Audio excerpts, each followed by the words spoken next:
Ya estamos, ojalá que se vea el lápiz, ¿ah? Ahora debería estar viéndose el lápiz porque esto graba la captura de la pantalla, entonces yo esperaría que el lápiz se vea tal cual como está ahí.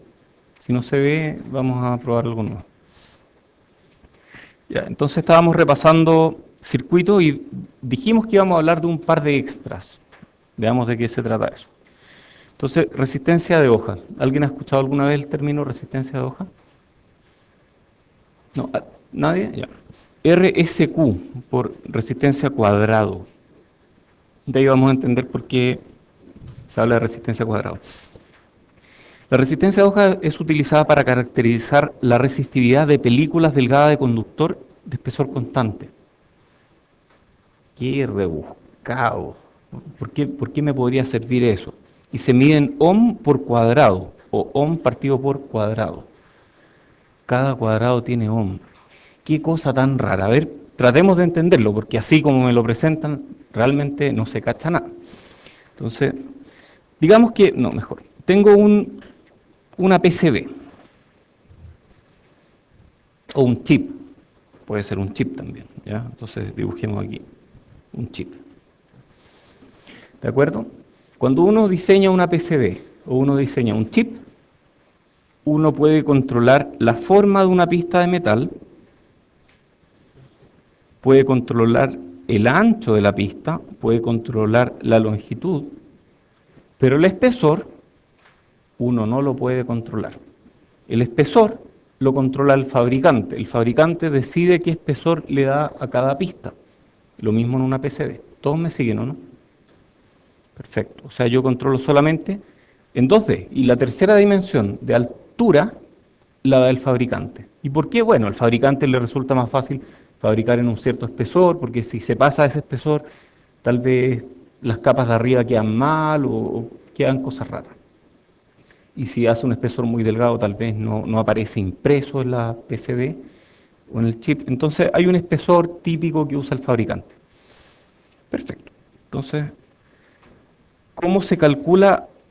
Vamos a hacer una vista 3D de esto, ¿eh? Vamos a hacer un zoom ahí y vemos que la pista tiene esta forma, más o menos, ¿de acuerdo?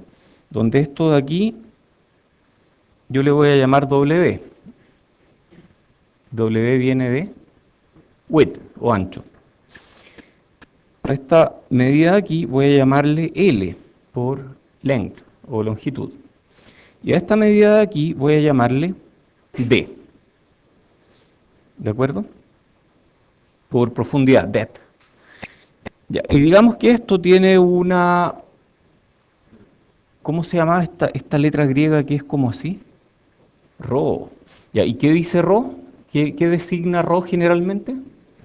La resistividad. Y digamos que es conocida,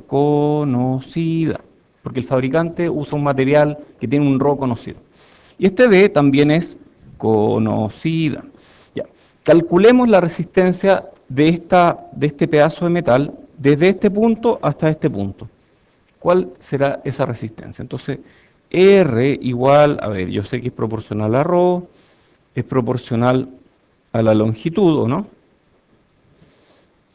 Y se divide por qué? Por el área. ¿Y cuánto es el área? W por D. W por D. Ok. Ya, ¿y esto tiene unidades de qué cosa? Ohm. Muy bien. Ya. ¿Y qué unidades tendrá ρ? Ohm por metro. Muy bien. Entonces esto tiene ohm. Perfecto, las unidades calzan. A propósito, esta es una cuestión que ustedes deberían embeber en su cerebro a nivel de procesamiento paralelo. Me explico. Cada vez que están resolviendo un ejercicio, en cada paso nuevo, en cada línea nueva del ejercicio, en este curso, en todos los demás cursos de ingeniería, se cambien o no se cambien de especialidad después de este curso, da lo mismo. En todos los cursos ustedes deberían ponerse como meta en la cabeza, tal vez les estoy dando la clave para ser buenos ingenieros. No, mejor no. Ya. Claro, mala onda. No.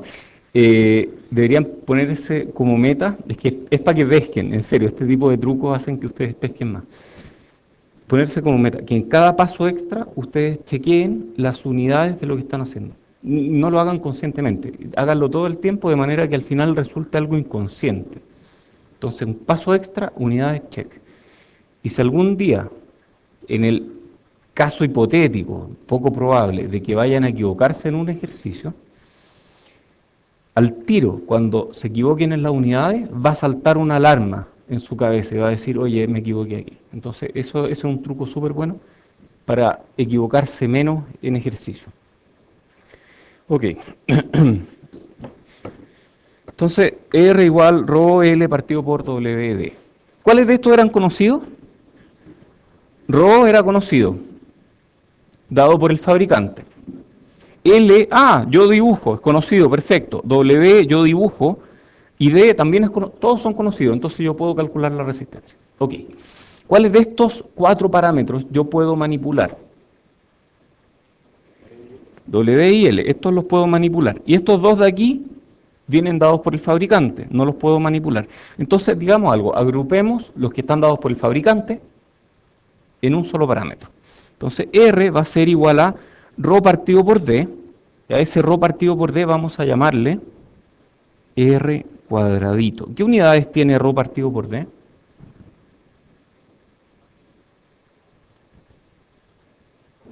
Ohm, tiene unidades de ohm. O sea, esto está en ohm, R cuadrado. Por L partido por W. Supongamos que L sea igual a W. Entonces vamos a dibujar algo en que L es igual a W. L y W son iguales. ¿Qué forma tiene ese pedazo de metal o de lo que sea? Tiene forma cuadrada. Lo que está diciendo esto es que la resistencia es la resistencia de un cuadrado multiplicado por la razón entre L y W. Entonces R cuadrado es resistencia de un cuadrado de material. ¿Cuadrado de qué tamaño? Da lo mismo. ¿Por qué da lo mismo? Porque se cancela. Entonces puede ser un cuadrado chiquitito o un cuadrado más grande. Ambos tienen la misma resistencia, considerando que es el mismo espesor. Ok, ¿qué será L partido por W? Es una razón. A ver, digamos que tenemos esta forma. Esto es L y esto es W. L partido por W es el número de cuadraditos. 1, 2, 3, 4, 5, 6. Tengo 7 cuadraditos. L partido por W es el número de cuadraditos. Entonces esto es el número de cuadrados. Ok, entonces para calcular la resistencia de cualquier línea, de cualquier pista en un PCB o en un chip, lo que se hace es conocer la resistencia de hoja, R cuadrado, dada por el fabricante en alguna tabla, y luego contar cuántos cuadraditos de R cuadrado yo hice. Entonces este tiene R cuadrado, este tiene R cuadrado, y si voy sumando, ¿cuánto me da? 7R cuadrado, o sea, esta cosa tiene 7R cuadrado de resistencia. Si R cuadrado vale 1 ohm, o sea, el fabricante me dice, mira, la resistencia de esta capa es 1 ohm por cuadrado, yo tengo 7 cuadrados, por lo tanto tengo 7 ohm. ¿Todos de acuerdo? ¿Alguien no le queda claro esto? Probablemente no lo usemos en este curso, pero es bueno que se vayan familiarizando un poco. Tal vez haga 1 o 2 preguntas en algún momento. Y entonces vamos a hacer quiero esta página. Vamos a medir cuadrados aquí. ¿Cuántos cuadrados tiene esto? 1, 2, 3, 4. 5, a ver, 1, 2, 3, 4, 5 y medio, muy bien. ¿Y por qué no contaron cuadrados así chiquititos? En realidad hay que usar cuadrados que tengan el ancho de la pista, porque si uno usa cuadrados más chicos, van a darle muchos cuadrados, ¿cierto? O sea, el W partido por L no va a representar el número de cuadrados. Cuando uno llega a una esquina, el cuadrado de la esquina va a valer más o menos 0,5 veces. O sea, eso cuenta más o menos por medio cuadrado. ¿Ok? Eso, ya aprendieron resistencia de hoja. Ok, componentes pasivos. Entonces hay 4 componentes pasivos en electricidad. Está el resistor, el capacitor, el inductor y el memristor. Esos son los 4. Aquí están las ecuaciones típicas de cada uno. Aquí está cómo se ven las unidades y eso. Seguimos. Expresiones de baja entropía. ¿Voy muy rápido o está bien? ¿Ah? ¿Sí, está bien? Ya. ¿No hay pregunta? Ah, buena pregunta. ¿Qué es el memristor? ¿Quiénes sabían lo que era un memristor? ¿Quiénes habían escuchado el término memristor? ¿Quiénes pensaron que memristor podía ser un Easter Bunny de la clase? ¿No? No, memristor es una palabra conocida. Yo no la inventé, la inventó Leon Chua, como en el 70 y algo. Es un profesor de Berkeley que estaba estudiando componentes y no sé si tal vez no tenía nada más que hacer en ese momento y empezó a jugar con diferentes variables. Entonces dijo, bueno, resistencia relaciona voltaje con corriente, capacitancia relaciona voltaje con derivada del voltaje con corriente, probó todas las combinaciones y se dio cuenta que faltaba una, que relacionara carga con corriente. Y dijo, bueno, tiene que haber un componente desconocido, teóricamente factible, y le voy a llamar memristor, porque tiene propiedades de histéresis. ¿Qué es la histéresis? Histéresis no es un término de... Histéresis significa eso, que el camino de ida en una curva es distinto del camino de vuelta. Eso es histéresis. Entonces, la memristencia en teoría podía tener histéresis y le inventó un símbolo. Qué espectacular tener la opción de inventarle un símbolo a algo porque es el primero en descubrir que teóricamente es factible. Y bueno, actualmente se fabrican memristores integrados, HP lo hace y eventualmente los memristores puede que sean un tipo de memoria nuevo en electrónica, que hasta el momento nadie, que hasta antes de hace un par de años, recién hace un par de años empezaron a fabricar memristores comerciales. Nadie lo había identificado. Ok, los demás los conocen, ¿cierto? Ya, oye, pregunten, si hay algo que no sepan, pregunten, porque no hay preguntas tontas, solo hay respuestas tontas. Si uno responde mal, está mal, pero si uno pregunta mal, eso no es factible, uno no puede preguntar mal. Ya, expresiones de baja entropía. ¿Alguien conoce el término entropía? ¿Qué es entropía? El grado de desorganización o como de desorden, ¿cierto? Sí, ¿y de dónde viene ese término? De termodinámica. Expresiones de baja entropía. Entonces, ¿qué significará una expresión de baja entropía? Pidiendo prestado el término entropía a los termodinámicos. ¿Ah? Conciso y preciso, va por ahí. Tal vez no tan conciso, pero fácil de leer. Entonces, una expresión de baja entropía es fácil de leer. Por ejemplo, si yo escribo page, eso. Si yo escribo R1, R2 partido por R1 más R2, ¿qué entienden por eso? Paralelo. Entonces no es más fácil decir simplemente R1 paralelo R2, donde el operador paralelo es XY partido por X más Y. Ahorran un poco de espacio, pero tiene mucho más sentido decir el paralelo entre dos resistencias. Al ponerlo de esta forma, ¿qué pasa si R1 es mucho más grande que R2? Hay que empezar a buscar límites, o al revés. Bueno, aquí yo sé, si R1 es mucho más grande que R2, ¿quién domina? R2 domina. O sea, esto va a ser chico, como R2. O sea, el más chico es el que vale, ¿cierto? Entonces uno entiende más de esa forma. Entonces, combinaciones en serie y paralelo, R1 paralelo R2 más R3 y todo esto es una resistencia y puede ir en paralelo con R4. Esto es mucho más fácil de leer que de esta forma. ¿De acuerdo? Razones entre impedancias, constantes de tiempo y ganancia. Por ejemplo, menciónenme un producto de componentes, de unidades de componentes electrónicos que tenga unidades de tiempo. ¿Ah? C solamente no, porque C es farad.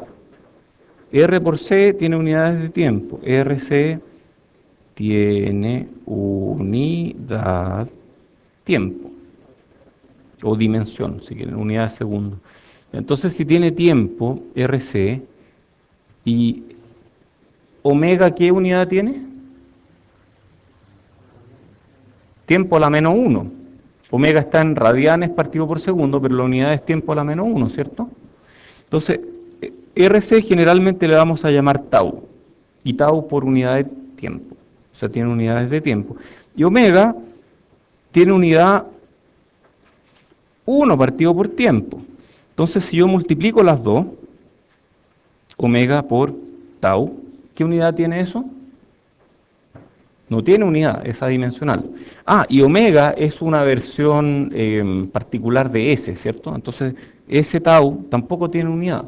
Entonces, yo sé que cada vez que encuentro omega tau o S tau juntos, no tienen unidades. Entonces, yo puedo hacer 1 más S tau, por ejemplo, multiplicando algo más. Y yo sé que eso solamente me está modificando el comportamiento en la frecuencia, pero no tiene unidades, no me está cambiando el tipo de señal, mientras que R sí me cambia el tipo de señal, me convierte de corriente a voltaje. Este de aquí no, este me modifica solamente la respuesta en frecuencia, pero no me dice absolutamente nada respecto de las unidades. Entonces, cuando algo modifica la respuesta en frecuencia y no hace nada más, es bueno dejarlo expresado como 1 más S tau. Si además modifica las unidades, bueno, pongámosle eso adelante, pero no mezclemos todo. Polinomios para la variable S, ideal ponerlos todos en 1 más S tau, por ejemplo, 1 más S tau 1 por 1 más S tau 2, y abajo 1 más S tau 3, 1 más S tau 4. Entonces, si lo expresamos de esa forma, es más fácil de leer. Si S es 0, frecuencia 0, se van todos los S y queda 1. Fácil. Si S igual a infinito, queda una relación de taus. Entonces es relativamente fácil de interpretar.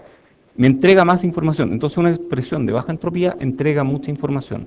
Versus una expresión de alta entropía que es difícil de leer. Este término está mezclado con este otro, no se entiende. Entonces, en lo posible, traten de llegar a expresiones de baja entropía. Son adecuadas porque entregan información útil y son fáciles de aproximar a expresiones más simples. Ok, sigamos. Teoremas de Thevenin y Norton. A ver, si hay algo que yo creo que es importante en el curso de análisis de circuitos, es Thevenin y Norton. O sea, si yo pudiera elegir una materia para aprender en circuito y aprenderla bien y entenderla bien, es Thevenin y Norton. Es así de importante. Cualquier circuito lineal de 2 terminales puede ser modelado por un... ¿Qué será eso? Eso es circuito. En jerga de electrónica así se designa circuito. Entonces, cualquier circuito lineal de 2 terminales puede ser modelado por un circuito equivalente compuesto por una fuente de voltaje y una impedancia en serie. Entonces, cualquier circuito lineal, yo me cuelgo de 2 terminales, si esto es lineal, yo puedo llevarlo a una fuente de voltaje y alguna impedancia en serie. Ojo que esa impedancia va a ser válida para una frecuencia en particular. En realidad esta impedancia no es válida en todo, digamos que no puedo sacar una pura impedancia y que sea válida en todas las frecuencias, va a ser válida en una frecuencia en particular. Un caso particular de este, y especialmente relevante, es cuando esa impedancia es una resistencia. Entonces, si esto tiene pura resistencia, yo puedo reducir este circuito a una fuente de voltaje con una PTH, con una RTH en serie. Y de la misma forma, puedo reducir este mismo circuito a una fuente IN y una resistencia, así es, ¿o no? ¿Cómo era? Ah, que se me olvida, ya, en paralelo. Entonces, Rn en paralelo. Ya, perfecto. Ya, perfecto. Entonces, este es mi Thevenin, este es mi Norton. Entonces, este es mi circuito, digamos que una fuente. Y yo voy a conectarle a esta fuente una impedancia de carga. Y a esa le voy a llamar ZL, donde la L designa a load. Load es distinto de charge. Si ahora los traducimos al español, quedamos con que carga es distinto de carga. Ok, llegamos a una tautología. Carga es distinto de carga, ya. Bueno, pero ustedes entienden, ¿cierto? Carga eléctrica es la característica del electrón que nos sirve, mientras que load también es una carga, pero es una carga para un circuito, una carga circuital. Entonces, si yo conecto esto a ZL,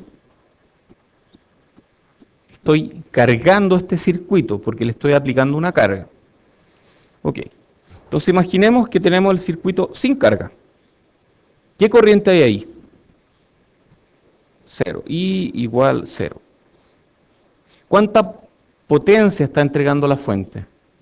V por I igual 0, V por I da lo mismo V, 0. Perfecto. Ahora le voy a conectar una carga, digamos que es un R. R sub L. ¿Cuánta corriente hay ahí? VTH partido por la suma de las dos. ¿La fuente está entregando potencia? Sí, está entregando potencia. Entonces, esta resistencia carga a la fuente. Y vamos a acostumbrarnos a decirlo de esa forma. La resistencia de carga carga a la fuente. Porque le produce una carga. Antes la fuente no estaba entregando potencia, al conectarle la resistencia empezó a entregar potencia. Entonces se siente cargada. Yo, fuente, estoy feliz al vacío. Agarro una carga y siento el efecto que me implica hacer más esfuerzo. Entonces, cuando una fuente se agarra a una carga, la carga exige a la fuente, la carga carga a la fuente y la fuente tiene que entregar potencia. ¿De acuerdo con el lenguaje? ¿Sí? Ya. Pregunta, ¿qué carga exige más a la fuente de voltaje en este Thevenin? ¿Una carga resistiva con una resistencia pequeña o una carga resistiva con una resistencia grande? La resistencia pequeña en un Thevenin, resistencia pequeña, exige más a la fuente. Entonces, una fuente de voltaje, o un Thevenin más bien, se ve más exigido con una resistencia pequeña que con una resistencia grande. ¿Todos de acuerdo? Ah, otra cosa, este VTH no tiene por qué ser constante. Por ejemplo, este VTH puede ser a veces Vin, donde A es mayor que 1. Oh, entonces este puede ser un amplificador. Este es el modelo de un amplificador que me está multiplicando por A una entrada. Perfectamente, sí, eso es un modelo de un amplificador. Después vamos a hablar de modelos, ¿ah? Pero, ok. Miremos ahora el Norton, que de hecho en electrónica el Norton es mucho más relevante que el Thevenin. Pero ¿cómo? Son lo mismo. Sí, son lo mismo, pero los transistores se comportan mejor como una fuente de corriente que como una fuente de voltaje. Entonces, el Norton modela mejor lo que hace un transistor. Y en este caso, Rn va en paralelo.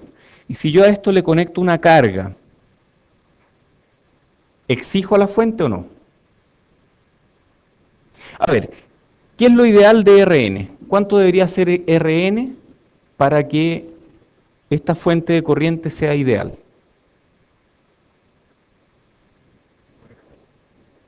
Muy grande. ¿Y cuánto tiene que ser RTH para que esta fuente de voltaje sea ideal? Muy chica. Perfecto. Ya, Rn entonces es muy grande. ¿Por qué tendrá que ser grande? Ya vamos a ver por qué. Entonces digamos que este es nuestro circuito, nuestra fuente, y yo le conecto una carga. Si Rn es muy grande y RL es chica,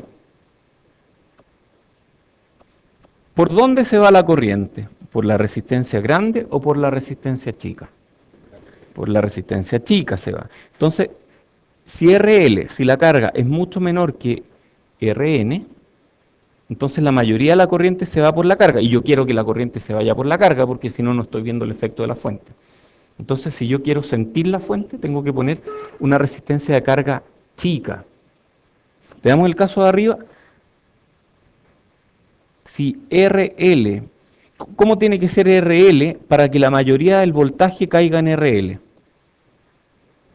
Mucho más grande que RTH. Aquí RL tiene que ser mucho más chico que RN para que la mayoría de la corriente se vaya por RL. ¿Estamos de acuerdo? Ok, imaginemos el caso ideal. Rn es infinito. Cuando una resistencia es infinita, yo la puedo remover del circuito. Si RL fuera cero, ¿siente esfuerzo la fuente de corriente o no? ¿Qué potencia está entregando esta fuente de corriente? ¿Cero? ¿Por qué? ¿Cómo calcularon tan rápido? Ah, voltaje cero. Si el voltaje es cero, la potencia que está entregando esta fuente es cero. Y si yo pongo una resistencia de carga muy grande, la fuente entrega una gran potencia porque hay una gran caída de voltaje. Entonces estos dos son como al revés, ¿cierto? Los Thevenin y los Norton, aunque son lo mismo, son como al revés. Entonces un Thevenin, a ver, vamos a escribirlo mejor, porque si no lo escribimos después se les olvida. Entonces vamos a escribirlo. Vamos a poner Thevenin y vamos a poner Norton. Entonces vamos a poner hartas columnas, no sé cuántas. Entonces, ¿a qué se parece? ¿A qué se parece? Entonces parece una fuente de voltaje. Y esta otra, el Norton, se parece a una fuente de corriente. Pero, momento. En circuito aprendimos que Thevenin y Norton son expresiones equivalentes de la misma cosa, ¿o no? Ah, entonces tiene que haber una especie de fuente generalizada que sea de voltaje o de corriente. Y digamos que el Thevenin es una forma de expresar esta fuente generalizada y el Norton es una forma de expresar una fuente generalizada. Entonces, ¿qué me hace decir que algo es de corriente o de voltaje? Si una fuente de voltaje entrega corriente, una fuente de corriente entrega voltaje. Ya, después vamos a responder esa pregunta. Entonces, se parece a una fuente de voltaje. R ideal. ¿Cuál es la resistencia de Thevenin ideal para que la fuente de voltaje sea muy buena fuente de voltaje? RTH debería ser 0. ¿Cuánto es la resistencia ideal para que el Norton sea una muy buena fuente de corriente? Rn igual infinito. Entonces estas dos son dual, digamos que son como parecidos pero justo al revés. Ok, R carga fácil. Digamos que pongo una R carga o R load. Fácil que no exige a la fuente. ¿Qué R load no exige a la fuente de Thevenin? Un RL igual infinito no me exige a la fuente porque no le pide nada de corriente. Al revés, ¿qué R load, qué resistencia de carga, no exige a la fuente de Norton? Esa no está exigiendo a la fuente. RL difícil. Ya, digamos que RL sí exige a mi Thevenin. ¿Qué RL le resulta difícil a un Thevenin manejar? ¿Y qué RL le resulta difícil a un Norton manejar? Infinito. Ya, esto es fácil, ¿cierto? O sea, miren esta tabla, traten de entenderla bien. A ver, esto es súper relevante. Si hay algo que yo esperaría que ustedes supieran bien de circuitos, es esto que acabo de poner aquí. Y esto que está acá. Thevenin y Norton son demasiado importantes. Demasiado importantes. Porque cuando un circuito se vuelve tan complicado que tiene infinitas componentes para la derecha, para la izquierda, para arriba, para abajo, la única forma de manejarlo es dividiéndolo en bloques. Ah, lo que vimos en la clase pasada, esto de reducir un circuito a un bloque. Y cuando uno conecta bloques, la forma en que estos interactúan Tiene que ver con su impedancia de salida y su impedancia de entrada. Ya vamos a hablar de eso. ¿Preguntas de esto? Oye, esto es relevante, es crítico, es demasiado importante, por favor, entiéndanlo bien. Teorema de superposición. Este es otro clásico que vamos a estar usando mucho en electrónica. En un circuito lineal, la respuesta en un nodo rama puede ser calculada como la suma de las contribuciones individuales de cada una de las fuentes independientes cuando las otras están apagadas. Entonces, si yo quiero calcular el voltaje aquí en este nodo, este voltaje es el efecto de este voltaje más el efecto de este voltaje. Entonces, para calcular este voltaje, yo apago este voltaje, apago este, calculo el efecto de VO, entonces VO va a ser VO debido a V2 más, después apago esta fuente, enciendo esta otra, V2 debido a la fuente 1. Entonces uno puede calcular las contribuciones de cada fuente y luego sumarlas. Y eso es posible hacerlo cuando el circuito es lineal. Si el circuito fuera no lineal, yo no puedo hacer eso. En particular, si yo tengo en un circuito lineal fuentes AC y fuentes DC, yo puedo calcular el voltaje de salida, por ejemplo, si esta fuera DC y esta fuera AC, como la suma del voltaje de salida debido a las fuentes DC más voltaje de salida debido a las fuentes AC. Esto es crítico, lo vamos a usar muchísimo en electrónica.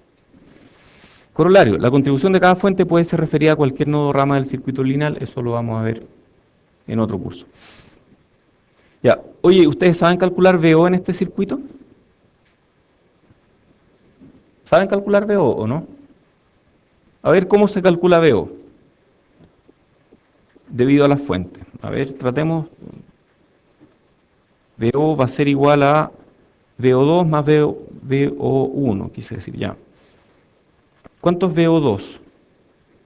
Pueden calcularlo, ¿no? A ver, es VO2 cuando apagamos V1. ¿Cómo queda al apagar V1? A ver, ¿cómo queda una fuente de voltaje cuando yo la apago? ¿Por qué queda un cortocircuito la fuente de voltaje cuando yo la apago? Porque es la única forma de asegurar que haya voltaje cero. O sea, si yo tengo una fuente de voltaje, ¿cuál es la principal variable de esa fuente de voltaje? El voltaje. Y si yo apago esa fuente, lo que estoy diciendo es que quiero que ese voltaje sea cero. ¿Cuál es la única forma de asegurar que un voltaje sea cero? Un cortocircuito, un cable. Entonces, apago esta fuente y me queda así el circuito. R1, R2, perdón, y esto es VO, y esto queda C, y tengo V2. ¿Es posible calcular VO de este circuito? Se puede, ¿cierto? Es relativamente fácil, porque estas dos resistencias están en paralelo, pero ¿cómo yo las veo en serie? ¿Cómo es posible? Yo las veo una arriba de la otra, están en serie, en paralelo así.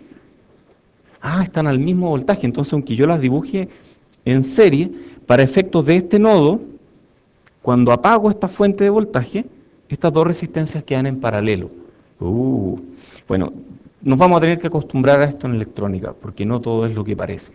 Muchas veces vamos a ver fuentes, vamos a ver resistencias en serie, que en realidad para un cierto nodo, en ciertas condiciones, aparecen en paralelo. Ok, y de ahí yo calculo VO debido a V2. ¿Cómo calculo VO debido a V1?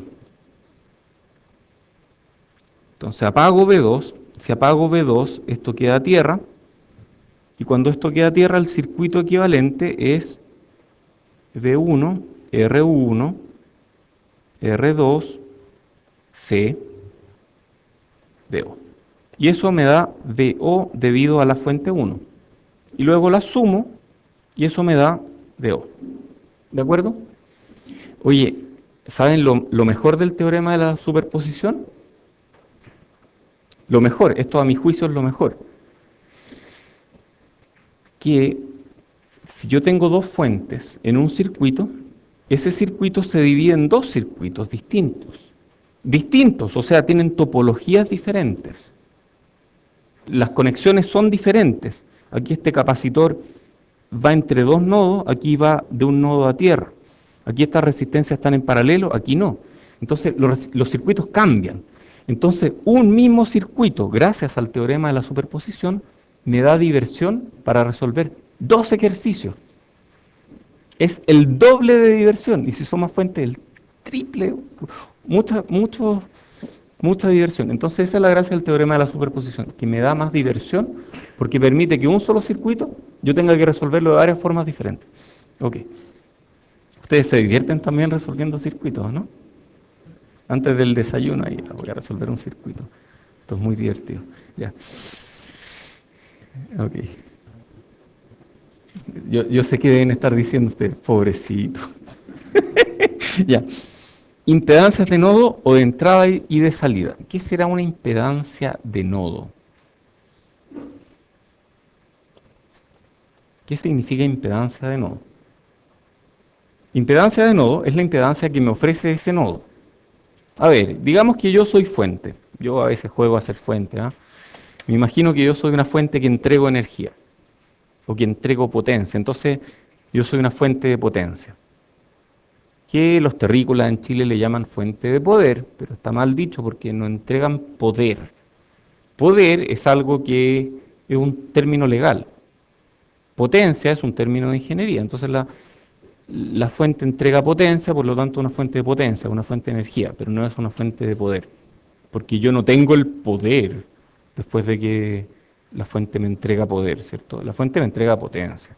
Me entrega voltaje por corriente, me entrega joule por tiempo, por lo tanto al final es potencia, no es poder. Ya. Entonces yo a veces juego a ser una fuente de potencia y me imagino yo entregando potencia. Entonces digamos que yo me conecto a cualquier circuito, cualquier cosa a un circuito, y me conecto a ese circuito.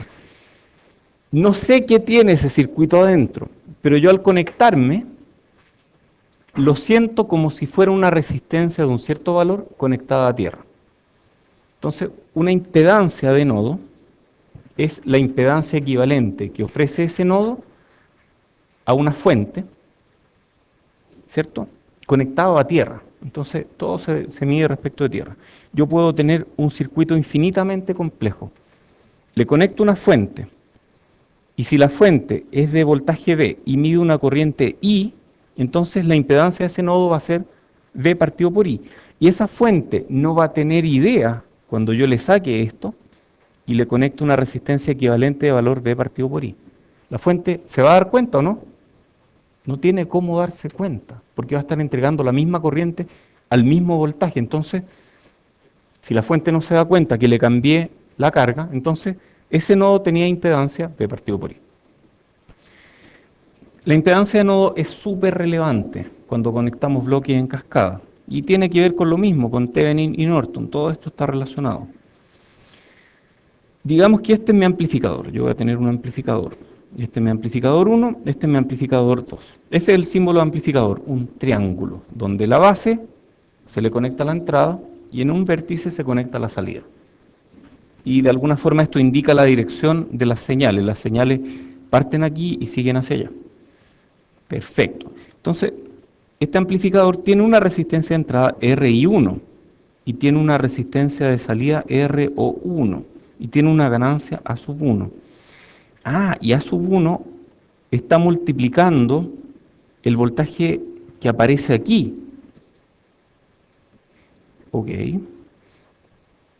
Luego tengo aquí RI2, RO2. Ya, estos son dos amplificadores conectados en cascada. Yo puedo calcular VO. ¿Cuánto es VO?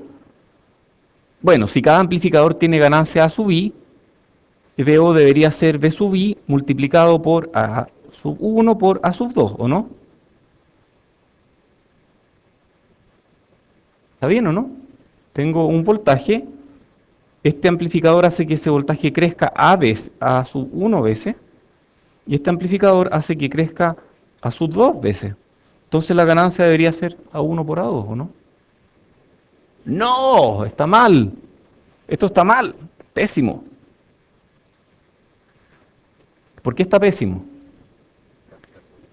Porque aquí pasa algo raro. Aquí, ¿qué hay ahí? ¿Qué es lo que yo destaqué recién? Muy bien. Pésimo, está pésimo.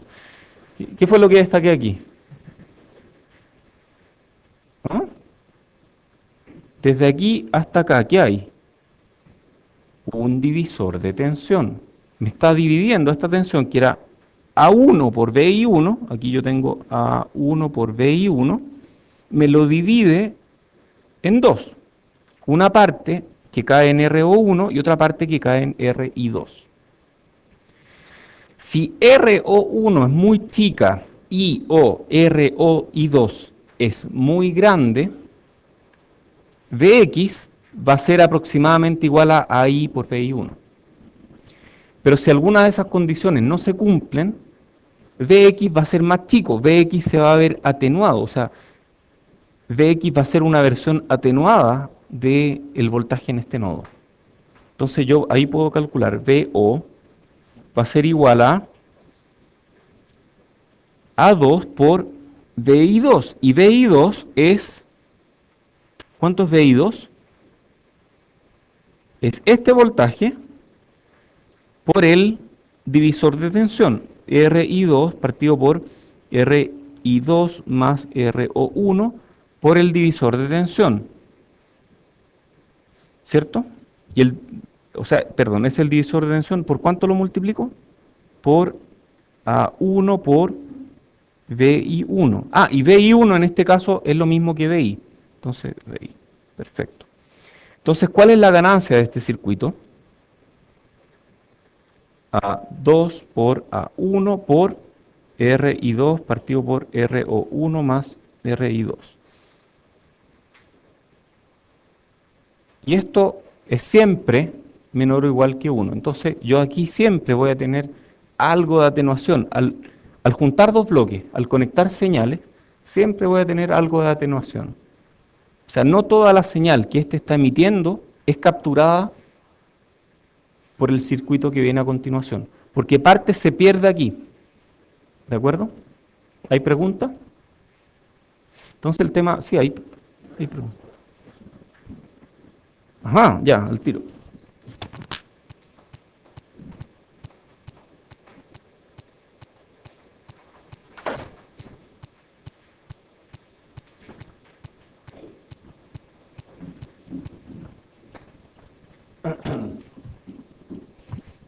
Ok. Entonces, todo esto es relevante porque hay señales y las señales no llegan enteras al circuito que viene después. Parte de eso se ve atenuado. Ok, ¿cómo sería con Norton? Porque aquí yo lo hice con Thevenin, estos son puros Thevenin. Pero yo podría haber mezclado Thevenin con Norton, ¿cierto? Ah, y ahí es relevante la impedancia de entrada, porque si tengo un Norton, mientras más chica la impedancia de entrada, mejor voy a ver la corriente. De la misma forma que si tengo un Thevenin, mientras más grande la impedancia de entrada, mejor voy a ver el voltaje. Ah, ya. Entonces hay algo ahí. La única forma de entender bien esto es ejercitando. Así que hagan esto mismo, pero con corriente. ¿Cómo se calcula la impedancia de nodo? Bueno, lo típico que uno hace, ¿cómo lo hacíamos en circuitos para calcular impedancia de nodo? ¿Ah? A ver, yo quiero calcular la impedancia de este nodo. ¿Cómo calculo la impedancia de ese nodo?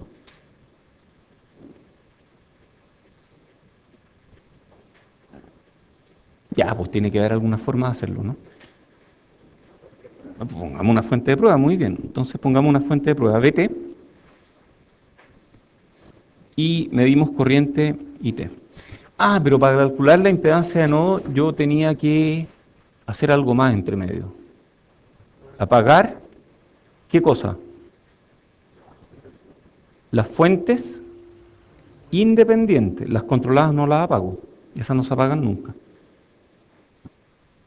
¿Y por qué se apagan las fuentes independientes? Saben que vamos súper lento, mejor esa pregunta la respondemos en tertulia. ¿Por qué se apagan las fuentes independientes? Y no se apagan las fuentes dependientes, eso súper, suena como arbitrario. ¿Alguien se lo había preguntado alguna vez? Nadie se pregunta esas cosas, ¿cómo es posible? Wow, ya, tienen que hacerse esas preguntas.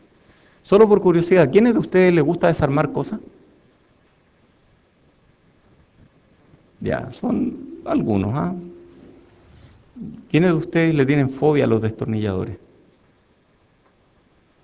Ya. ¿Quiénes de ustedes desarman cosas para aprender cómo están hechas por dentro? ¿Quiénes de ustedes después no pueden armar las cosas que desarman? Excelente, sí, ya. Bueno, algún día tal vez los invito a mi taller. Es chiquitito, pero ahí tengo hartas cosas. Ya, impedancia de nodo. Entonces todos sabrían calcular la impedancia de nodo aquí, ¿o no? Tengo el resultado, se los voy a dar para que ustedes puedan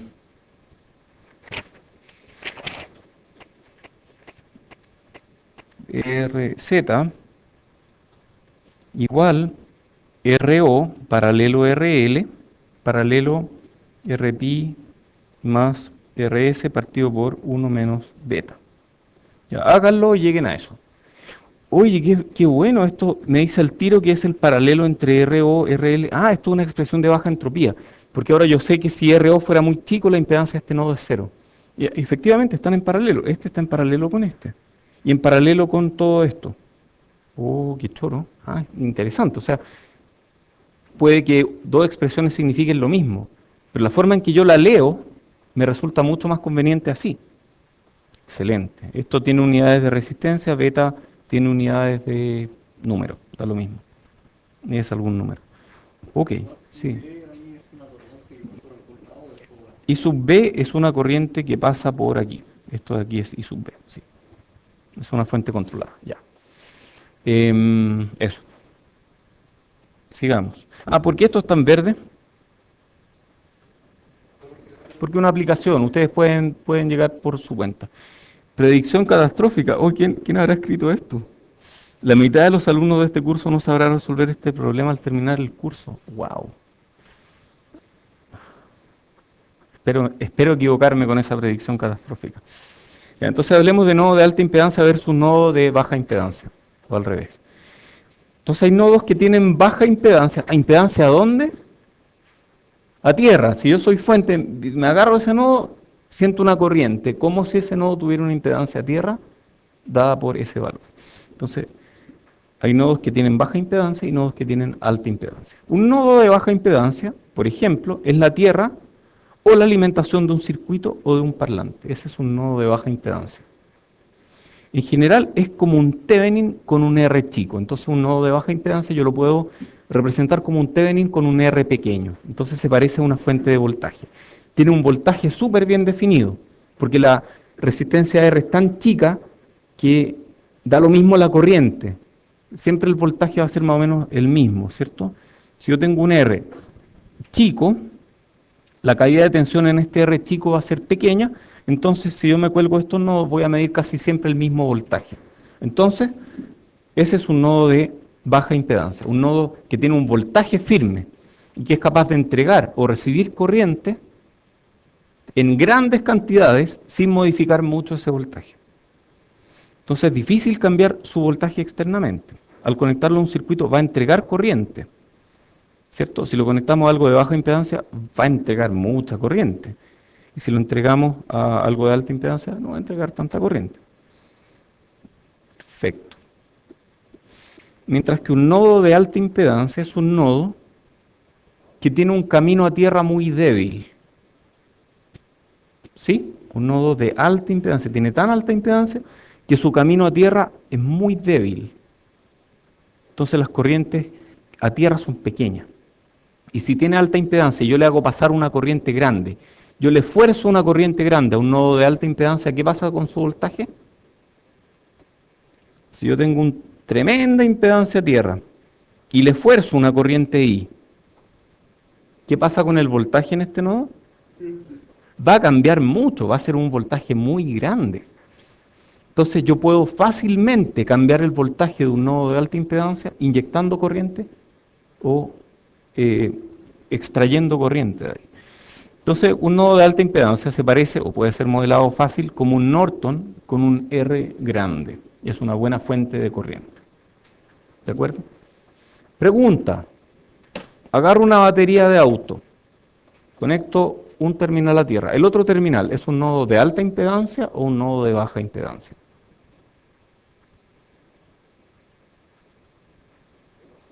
De muy baja impedancia, porque yo le conecto el motor de partida del auto y la cuestión baja su voltaje muy poquito.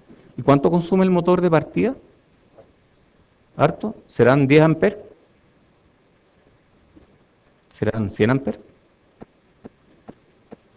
Es del orden de algunos cientos de amperes durante muy poco tiempo. Eso es mucha corriente, mucha corriente. ¿Con cuánta corriente yo me muero? Como con 100 miliamperes yo ya estoy frito. Y por el motor de partida pasan 1000 veces más amperes. ¡Wow! Impresionante. Ya, ok, entonces el motor de partida tiene muy baja impedancia. Pero la batería tiene baja impedancia también, porque si la batería tuviera una alta impedancia y yo le conecto un motor de partida, aquí voy a ver un voltaje súper chico. Entonces la única forma de que la batería pueda entregar tanta corriente es que tenga una impedancia aún más chica. O sea, la impedancia de la batería es súper baja. Es un nodo de baja impedancia. Oye, y este nodo, ¿es un nodo de alta impedancia o de baja impedancia? Esto es un nodo, ¿ah? Esto de aquí es un nodo. Y la ventana de aluminio también es un nodo. Si yo me conecto aquí, tengo el mismo voltaje que hay al fondo. Entonces, es un nodo, ¿cierto? ¿Están todos de acuerdo en que la ventana de aluminio es un nodo? ¿Tendrá alta impedancia o baja impedancia? Muy alta impedancia a tierra. En sí tiene baja impedancia. O sea, si yo me conecto aquí hasta allá, tiene bajita impedancia. Pero su impedancia como nodo es alta porque su impedancia a tierra es muy alta. Yo puedo conectar una fuente de alto voltaje y la corriente va a ser cero, esencialmente. ¿De acuerdo? Porque el nodo está flotando. Ah, nodo flotante. ¿Qué significa un nodo flotante? Muy alta impedancia, que no tiene conexión DC o directa a tierra. Eso es un nodo de muy alta impedancia. Este concepto es súper relevante en electrónica. Función de transferencia de un circuito. ¿Quiénes no saben lo que es una función de transferencia? Así, la noción mínima de función de transferencia. ¿Alguien no sabe? Ok, función de transferencia. En un circuito o sistema lineal e invariante en el tiempo, LTI, si I de S es la transformada de Laplace de la respuesta del circuito a una excitación independiente cuya transformada de Laplace es X de S, o sea, I es la respuesta a X de S, la función de transferencia es la razón, T de S igual I de S partido por X de S. Funciones de transferencia. La definición considera todas las condiciones iniciales iguales a cero. Si TDS representa un sistema lineal sin retardo, TDS puede ser escrita en general como un numerador de S partido por un denominador de S, donde este es un polinomio de S y este es otro polinomio de S. Perfecto. Entonces las funciones de transferencia son razones entre polinomios de S. ¿Sí? ¿Y S qué representa? Frecuencia compleja, transformada de Laplace, operador derivado, todas esas cosas. Ok, es como un enredo, ¿eh? Es complicado, pero después lo van a entender mejor. En un circuito hay diversos tipos de funciones de transferencia. Hay funciones de transferencia de ganancia de voltaje. ¿Qué unidades tendrán las funciones de transferencia de ganancia de voltaje? Adimensionales. Ganancia de corriente también es adimensional. Uno típico que dice volt partido por volt aquí o ampere partido por ampere, pero es para acordarse de qué unidades estamos hablando, pero eso sabemos que es adimensional. Existe transadmitancia, ¿qué será eso? Y es corriente partido por voltaje, y eso es Siemens, ¿cierto? Transimpedancia, y eso es ohm, voltaje partido por corriente. Existen admitancias de nodo e impedancias de nodo, que es cuando uno conecta la fuente a un nodo y mide la corriente y el voltaje, y la razón da impedancia y admitancia de nodo. Esto es algo muy importante. Todas las funciones de transferencia de un circuito lineal, si no fuera lineal no podríamos hablar de funciones de transferencia, tienen el mismo DDS y por lo tanto los mismos polos. Oh, entonces si yo puedo definir una función de transferencia como NDS partido por DDS, todas las funciones de transferencia en un circuito, da lo mismo donde ponga yo la entrada, donde pongo la salida, calculo esa función de transferencia y me da algún NDS partido por todas, el mismo DDS. Entonces yo tengo un circuito con varias entradas, varias salidas. De aquí a acá tengo un N1DS partido por DDS.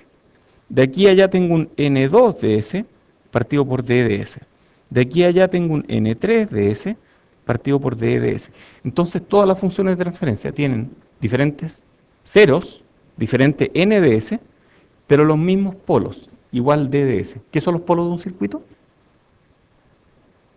Las raíces de el denominador DDS, ¿cierto? Entonces, DDS es un polinomio de S. Y si yo igualo a 0, calculo los S, y esos S son los polos del circuito. Circuitos reales, no vamos a hablar mucho de esto, pero en general ese es un tema importante. Todas las funciones de transferencia tienen el mismo DDS en un circuito, ¿cierto? Más acerca de los polos. Ya vimos que los polos son las raíces de DDS. O sea, yo hago DDS igual 0 y de ahí salen S1, S2, etcétera. Todos esos son polos. El número de polos de un circuito tiene que ver con el orden del circuito y el número de condiciones iniciales que le puedo dar al circuito. ¿Y qué elementos requieren condiciones iniciales? Capacitores, inductores. Entonces, en general, el orden de un circuito o el número de polos va a tener que ver con el número de capacitores a los que yo les pueda dar condiciones iniciales independientes o inductores también. Entonces, si yo tengo un montón de elementos a los que les puedo dar condiciones iniciales independientes, ¿por qué digo independiente y lo recalco? Porque puede que haya, no sé, pues si tengo dos capacitores en paralelo, ¿cuántas condiciones iniciales les puedo dar a eso? Una. Entonces eso en realidad es como un capacitor. Entonces el número de condiciones iniciales independientes de un circuito está directamente relacionado con el número de polos del circuito. Son cosas muy básicas, casi obvias, pero que de repente a uno se le olvida pensarlas. Entonces es importante, digamos que masticar bien y digerir bien la información que aprendieron en el circuito. Todo esto es materia conocida, pero estamos tratando de sacarle segundas y terceras derivadas que nos van a ser útiles en este curso. ¿De acuerdo? Ok. DDS es la ecuación característica del sistema descrito por el circuito. El número de polos se relaciona con el número de condiciones iniciales. Todas las funciones de transferencia que pueden ser derivadas de un mismo circuito tienen el mismo DDS. DDS depende de la topología de la red, pero no depende de dónde yo pongo la excitación y no depende de dónde medimos la respuesta. Perfecto. ¿Cómo determino los polos de un circuito? Los polos dijimos que son las raíces de DDS que he obtenido a partir de cualquier función de transferencia de la red. Entonces, si yo quiero calcular los polos de un circuito, ¿qué tengo que hacer? Calcular la función de transferencia. ¿Cuál función de transferencia? Si hay muchas, puede tener muchas entradas, cualquiera. Cualquiera, ¿cierto? Ya, perfecto. En general, calculamos funciones de transferencia de una entrada a una salida ubicada en otra parte, porque si calculamos impedancia de nodo, a veces pasan algunas cosas raras que ustedes pueden entender mucho mejor leyendo un libro que tiene un par de capítulos de demo en la web. Ese par de capítulos de demo son los mejores del libro, así que bájenselo. Legal, gratis. El libro se llama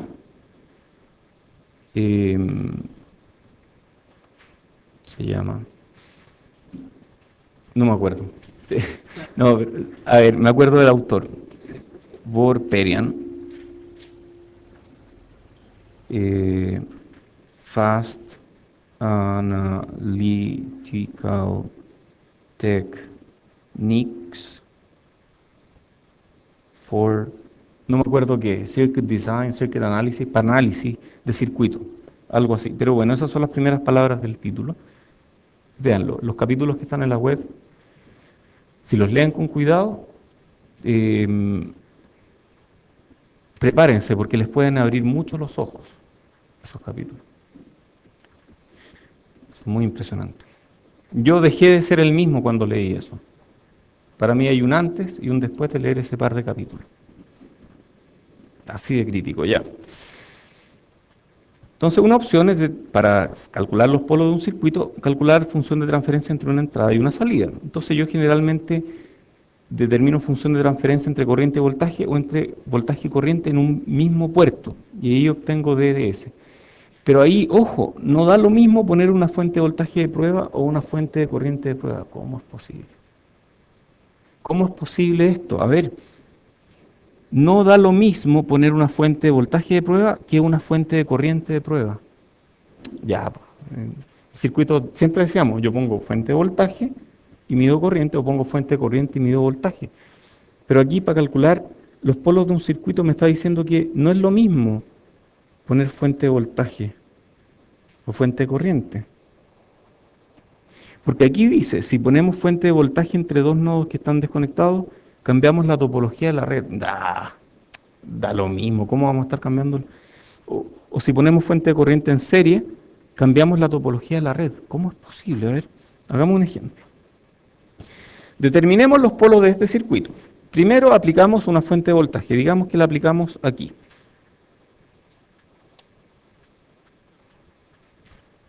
Aplicamos fuente de voltaje aquí, ¿cierto? Puede ser fuente de voltaje de cualquier valor, ¿cierto? Puede ser VT, cualquier valor. Digamos que VT es 0. Si VT fuera 0, ¿cómo me queda el circuito?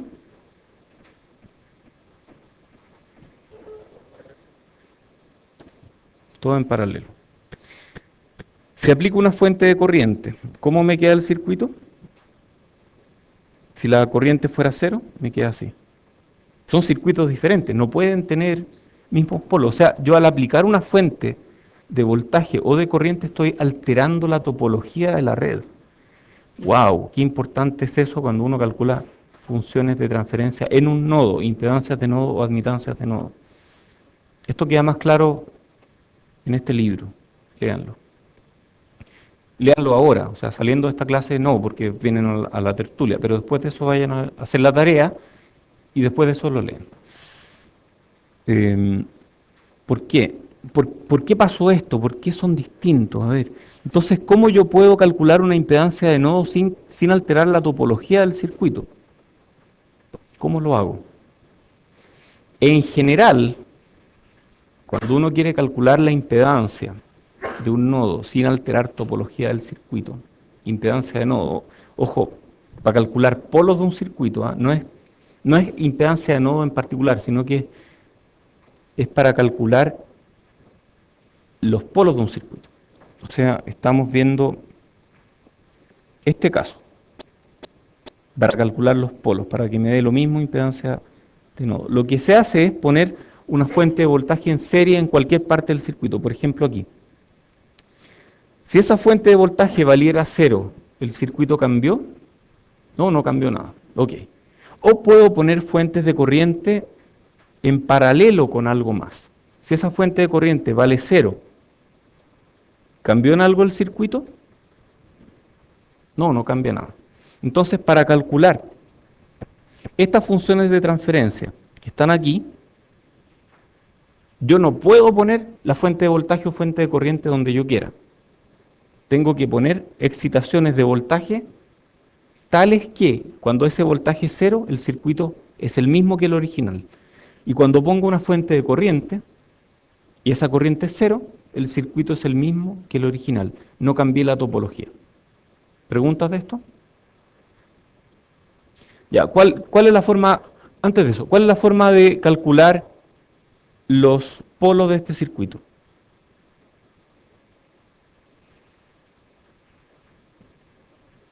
Si yo quiero, por ejemplo, poner una fuente de voltaje, ¿dónde la pongo? Aquí, la pongo aquí. ¿Dará lo mismo este circuito aquí o no? Debería dar lo mismo porque no he cambiado la topología. Entonces lo que les sugiero es que calculen los polos de este circuito, calculen corriente salida en cualquier parte, partido por voltaje de entrada, y eso les va a dar un N de S partido por un D de S. Calculen S y van a encontrar polos. Hagan lo mismo aquí, voltaje salida partido por corriente de entrada, va a darle un N de S partido por un D de S. Calculen D de S, calculen los polos y debería darle los mismos polos. Ahora sí, pregunta.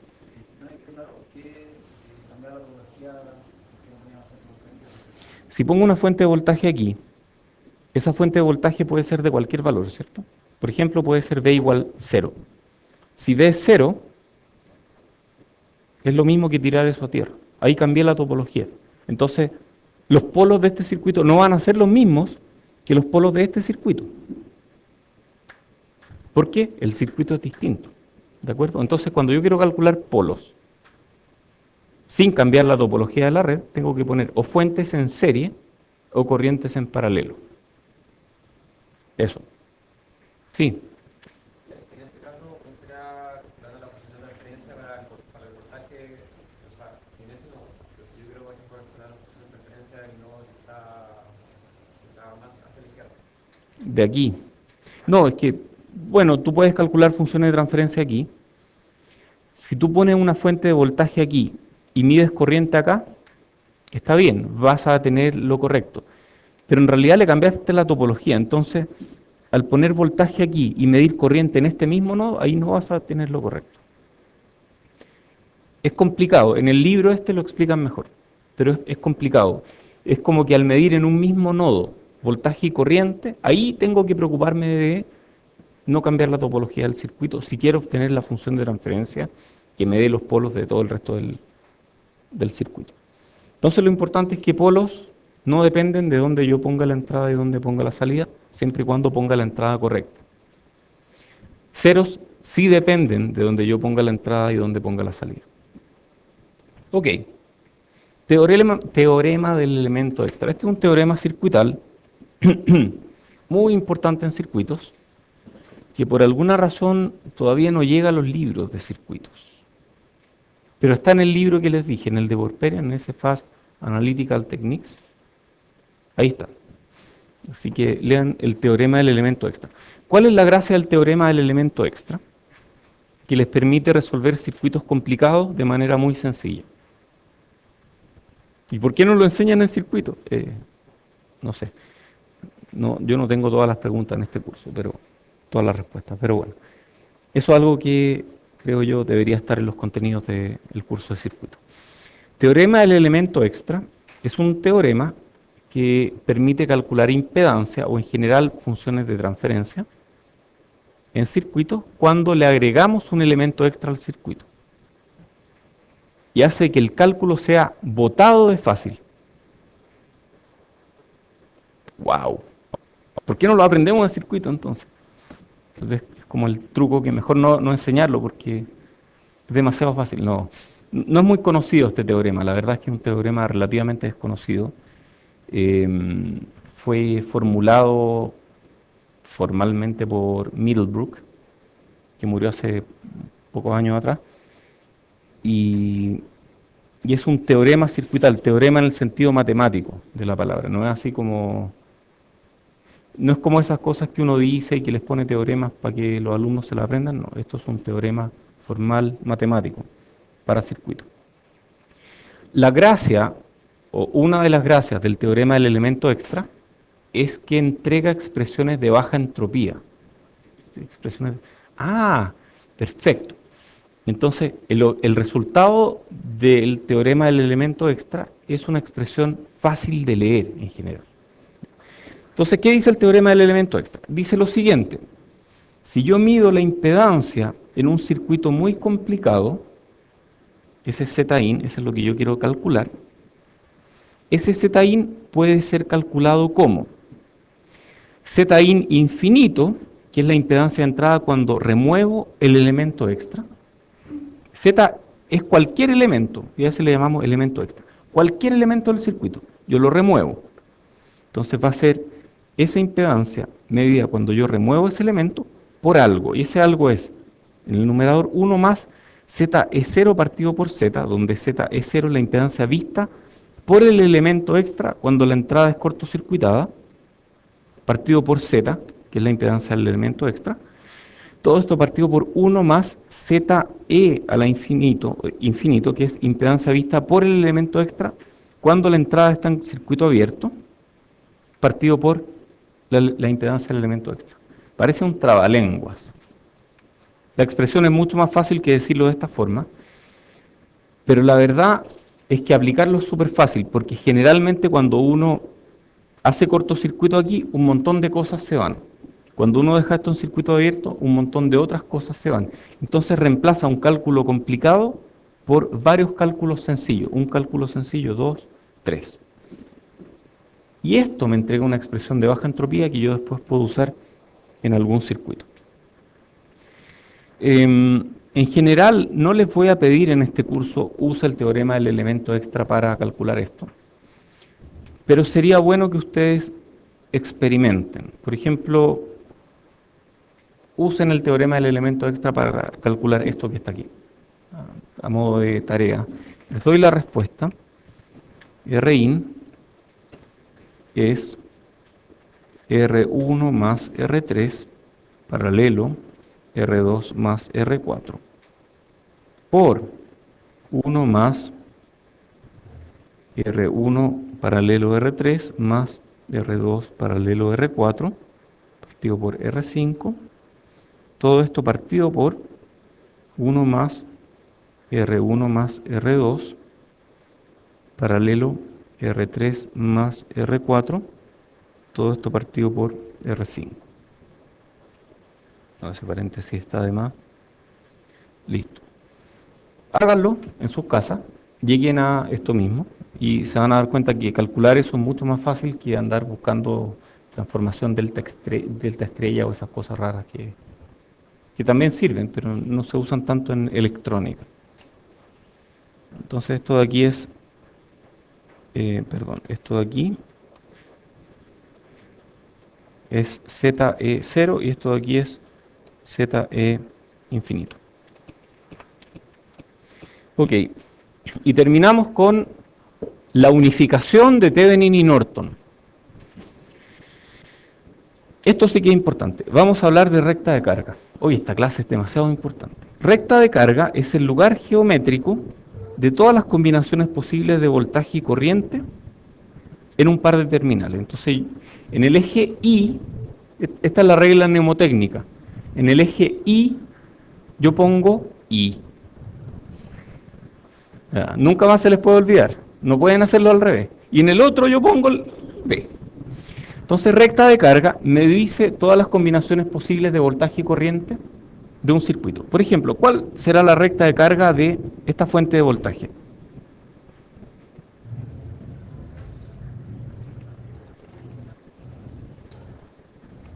Esa es mi recta de carga de la fuente de voltaje. Da lo mismo cuál es la corriente, el voltaje va a ser el mismo. ¿Cuál es la recta de carga de esta fuente de corriente? Esa es la recta de carga de la fuente de corriente. ¿Cuál es la recta de carga de este Thevenin?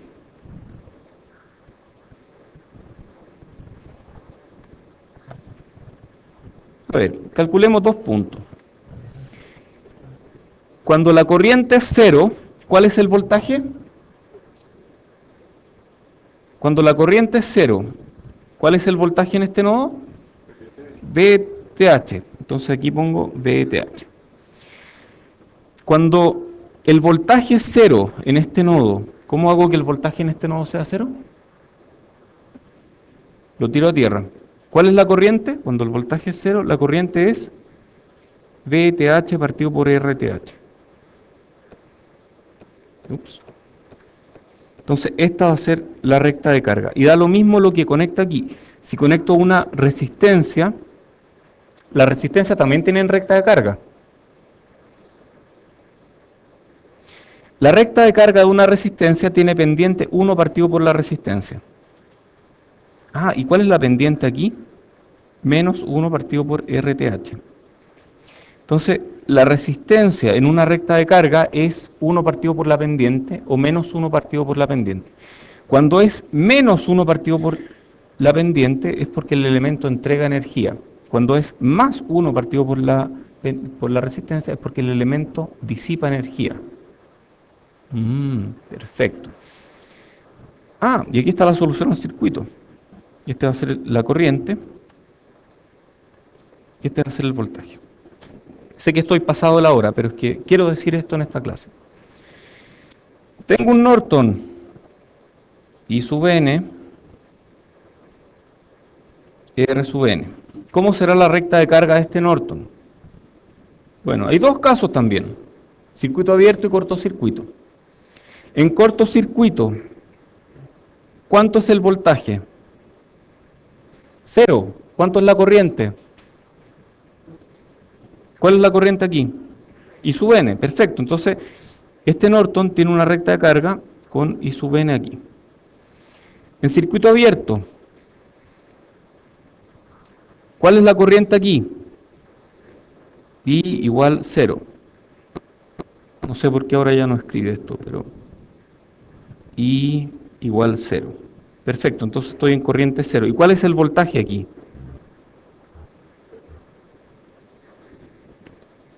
IN por RN. Y tengo la misma recta de carga. Entonces aquí vemos que el Norton y el Thevenin, en términos de recta de carga, son la misma cosa. Generalmente, las rectas de carga más verticales, que tienen una resistencia más, si la pendiente es más grande, la resistencia es más pequeña, se parecen a un Thevenin. Las rectas de carga más horizontales, que tienen una resistencia más, a ver, si la pendiente es chica, la resistencia es grande. Esos se parecen más a un Norton, pero Thevenin y Norton son la misma cosa. Ya, dejémoslo aquí, hay tertulia en 10. Sí. Ya. Ahí está. Y voy a dejar de grabar esto.